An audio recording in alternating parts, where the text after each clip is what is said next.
دي عدسه 18 55 الفيرجن 3 اللي هي العدسه النيكون ال 18 55.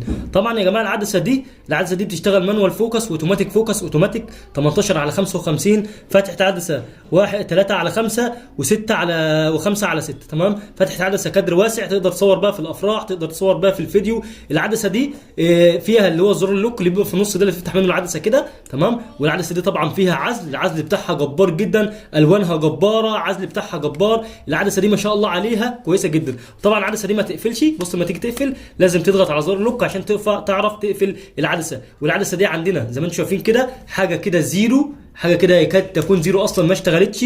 طبعا العدسه دي بتنزل مع كاميرات اللي هي الدي 5600 والدي 5500 من النيكون. طبعا العدسه دي احدث اصدار من نيكون، عدسه 18 55. العزل بتاعها جبار جدا، الالوان بتاعتها جباره، الشرب بتاعها جبار. العدسه كلها على بعضها كده عدسه جباره تشتغل بيها في الفيديو او التصوير الصور، تطلع معاك تصوير ممتاز جدا لان الالوان بتاعتها جباره جدا. وعندنا موجوده دلوقتي بسعر كويس جدا، تقدر تطلبها من الويب سايت بتاعنا او تقدر تطلبها من طريق الواتساب. هنسيب لكم الرقم بتاعنا هنا، تقدر تتواصل معنا عن طريق الواتساب او عن طريق الفون. طبعا العدسه موجوده بسعر حلو جدا، اسال على السعر وصدقني مش هتندم. لحد هنا صار عنك.